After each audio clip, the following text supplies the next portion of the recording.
আসসালামু আলাইকুম সম্মানিত viewers, welcome to my channel Milon Mehedi. কেমন আছেন আপনারা? আজকে আপনাদেরকে নিয়ে যাব আলীনগরে। আসলে কিভাবে আলীনগর যাবেন, এটা হচ্ছে শেরশাহ কলোনির মূল পয়েন্ট। শেরশাহ এবং বাংলা বাজারের মাঝামাঝি বিএসআরএম সংলগ্ন এই রাস্তা। এই রাস্তা দিয়ে সোজা আমরা এখন এটা ঘুরালাম ক্যামেরা বাংলা বাজারের দিকে। এখানে আমরা যেহেতু বেশ কিছু লোক আছি, সেজন্য আমরা শেরশাহ কলোনি বাংলা বাজার পয়েন্টকে বেছে নিয়েছি। কিন্তু মূলত আলীনগর যাওয়ার সহজ রাস্তা হচ্ছে শেরশাহ কলোনির আগের স্টেশন টেক্সটাইল গেট থেকে ডাইরেক্ট গাড়ি পাওয়া যায় ভাগে ভাগে। বাংলা বাজারে এখানে আমের পসরা, তরিতরকারির পসরা, কাঁঠাল, লেবু, আলু, অনেক কিছু এখানে চোখে পড়লো। কচু, লাউ, এরপর বিভিন্ন রঙের বেগুন। এখানে একটা বিশাল বাজার, কোনো কিছু অভাব নেই বললেই চলে। এখান থেকে আমরা ট্যাক্সি ভাড়া করেছি। এক ট্যাক্সিতে 6 জন বসা যায় এখানে। যদিও এটা বাইজিৎ থানা রোড বা বাইজিৎ থানা এরিয়া, কিন্তু আসলে এটা বলতে গেলে এটা একটা শহরের পাশাপাশি একটা গ্রাম। তো দর্শক, যেটা বলছিলাম, যেমন নারায়ণগঞ্জ এবং ঢাকা, দুইটাই ঢাকা, কিন্তু আসলে দুই জেলা। ঠিক বাইজিৎ থানার পাশাপাশি হচ্ছে সীতাকুণ্ড থানা।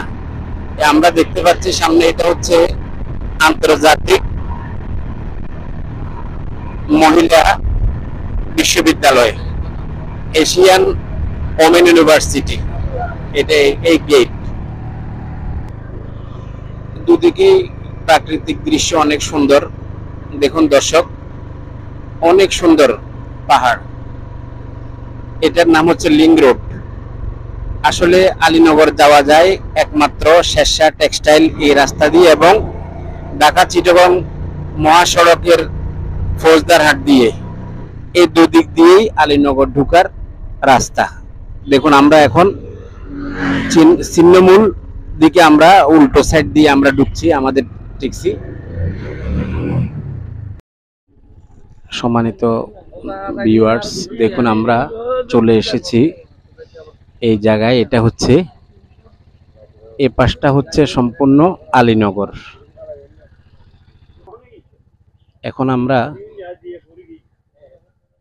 আমন্ত্রিত জনাব তাহের সাহেবের বাড়ির দিকে আমরা ছুটে চলেছি। এতটুকু পর্যন্ত গাড়ি আসার পর আর গাড়ি যেতে পারছে না।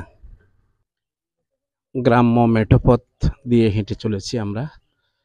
কিন্তু সবচেয়ে দুঃখজনক বিষয় হলো, এর আগে অনেক পথ পাড়ি দিয়ে এসেছি, কিন্তু সেখানে ভিডিও করার রেস্ট্রিকশন রয়েছে। কারণ কাউকে যদি ভিডিও করতে দেখে তাহলে মোবাইল ভিতরে নিয়ে যেতে দেয় না, এরকম নিষেধাজ্ঞা রয়েছে। সেজন্য অনেকগুলি কিছু ভিডিও করতে পারিনি। দর্শক দেখুন, অনেক নিচে নামতে হচ্ছে এবং আমাদের যারা হেঁটে যাচ্ছে চতুর্পাশে দুপুর বেলায়ও ঝিঝি পোকার ডাক শোনা যাচ্ছে। অনেক উঁচু উঁচু পাহাড়ের নিচে পাদদেশ দিয়ে আমরা হেঁটে চলেছি। আমাদের সাথে আমাদের যারা আছেন সফর সঙ্গী, ওদেরকে বারবার দেখা যাচ্ছে। পাহাড় বৃষ্টিতে এখনো ভেঙে ভেঙে পড়ে। পাহাড় ভেঙে অলরেডি পথ বন্ধ হওয়ার উপক্রম হয়ে গেছে। বাঁকা হয়ে পথটি চলে গেছে। আমার সফর সঙ্গী যারা আছে তারা প্রকৃতির ভিতর বিলীন হতে দেখছি। তাদেরকে বাঁকা পথ দিয়ে আমার ক্যামেরা যতটুকু যাচ্ছে ওরা বিলীন হয়ে যাচ্ছে। অনেক উঁচু উঁচু পাহাড়ের পাদদেশ দিয়ে রাস্তা তৈরি করা হয়েছে। এখানে প্রাকৃতিক ঝর্ণা লক্ষ্য করা যাচ্ছে, খুব চোখে পড়ার মতো প্রাকৃতিক ঝর্ণা। শর্ত সাপেক্ষে এই এলাকায় বসবাস করা লাগে। আমরা এই পথ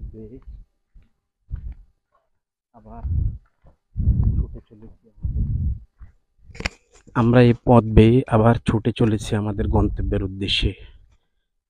এটা একদম সরু রাস্তা, পাহাড়ের পাদদেশ দিয়ে আমরা এগিয়ে চলেছি। আবার হারিয়ে ফেলেছি আমি আমার সফর সঙ্গীদেরকে। ওদেরকে যতটুকু চোখ যায় দেখা যাচ্ছে না। ওরা আসলে অনেক হাঁটতে পারে। এটি একটি অজু পাড়া গায়ের মতো বা চাকমা পাড়া পাহাড়ি এলাকা।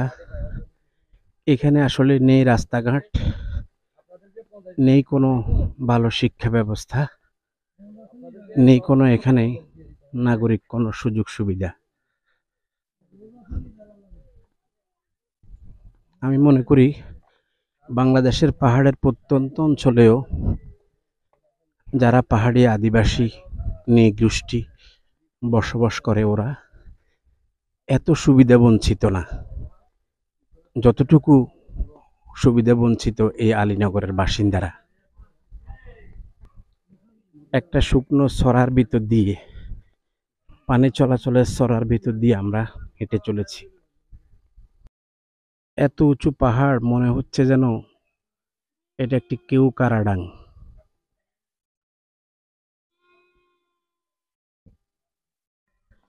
এবার রাস্তাগুলি আরো সরু।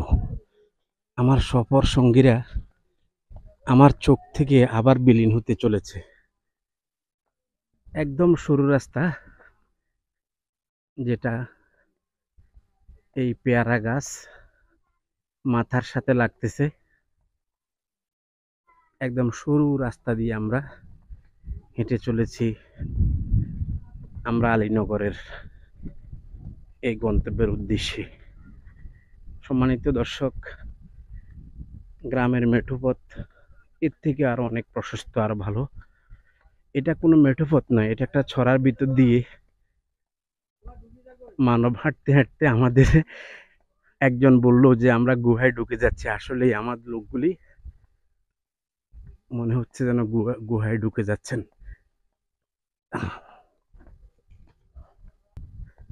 আমরা হাশেম ভাইকে দেখতে পাচ্ছি একদম রাস্তা। দর্শক দেখুন, দিনের বেলায় অনেক ভয় লাগছে।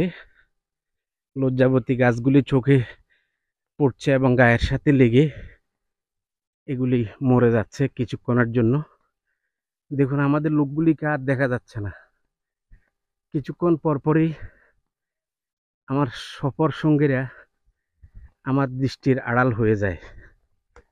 আবার ওদেরকে দেখতে পাচ্ছি। দেখুন দর্শক, এত সুন্দর পরিবেশ, প্রকৃতির এত লীলা।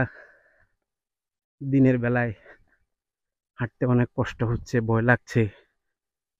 রাতের বেলায় এখানকার লোকজন, এত হাজার হাজার মানুষ কিভাবে এখানে আসেন, আসা যাওয়া করেন, এটা আমার বোধগম্য হচ্ছে না।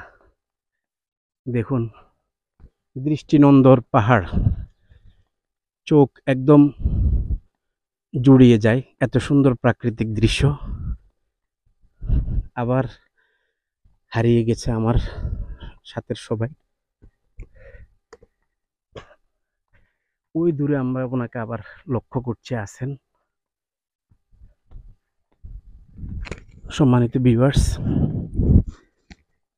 এত শহরের কাছেও এত নান্দনিক পরিবেশ,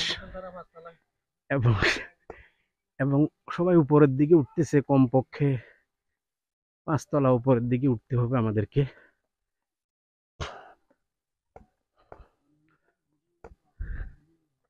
যেটা বস্তার সিঁড়ি, বস্তা দিয়ে সিঁড়ি বানানো হয়েছে। একটু গিয়ে আবার মাখা আসলে আর সম্ভব হচ্ছিল না। সম্মানিত ভিউয়ার্স, আমরা আমাদের এক শুভাকাঙ্ক্ষী হাশেম ভাই বলতেছে আমরা চায়না বর্ডারে আছি। শুধু উঠেই চলেছি, এটা যেন শেষ হবার নয়। এখন এসে সর্বশেষ আমরা মানব বানানো সিঁড়ি দিয়ে আমরা উপরে উঠতে যাচ্ছি। হ্যালো ভিউয়ার্স, দেখুন কতটুকু উপরে উঠেছি,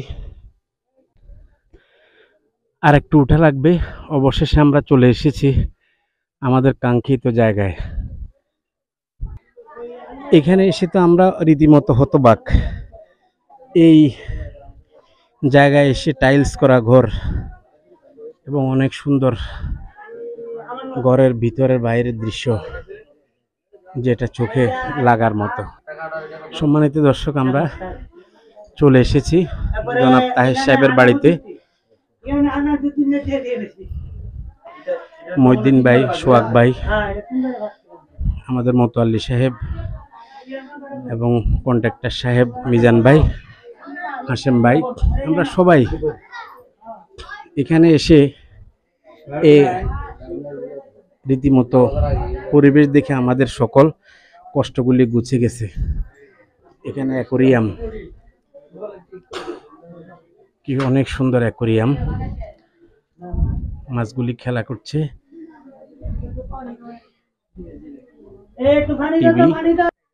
এটা কপ পাতা গাছ, অনেক রঙের বাহারি গাছ এখানে রয়েছে। বাড়িতে একটা অনুষ্ঠান চলতেছে, আকিকা অনুষ্ঠান। এই আকিকাতে দাওয়াত পেয়ে আমরা সবাই এলাম এবং এখানে সোলার দিয়ে বিদ্যুতের সংযোগ দেওয়া হয়েছে। সম্মানিত ভিউয়ার্স, আসতে যা কষ্ট হলো, এখানকার প্রাকৃতিক সৌন্দর্য দেখে সব কষ্টটা মুহূর্তে বিলীন হয়ে গেল।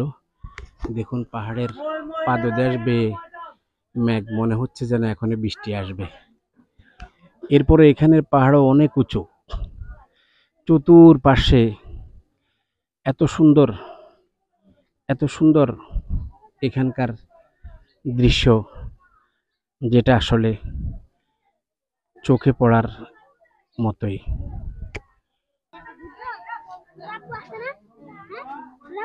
হ্যাঁ দর্শক, আমরা আলীনগর চলে এসেছি।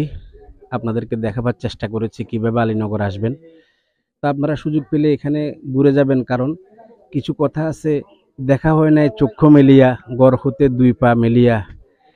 এ ধরনের কথাগুলি আসলে বাস্তব, দেখতে হবে, আসতে হবে। আসলে শিখবেন মানুষ কিভাবে থাকে, কিভাবে মানুষের কালচার। এই শহরের ভিতরও যে মানুষ যেভাবে দিনাতিপাত করে, সব কিছু না দেখলে আপনাদের বুঝে আসবে না। তো আপনারা ভালো থাকুন, সুস্থ থাকুন, নিরাপদে থাকুন। খোদা হাফেজ।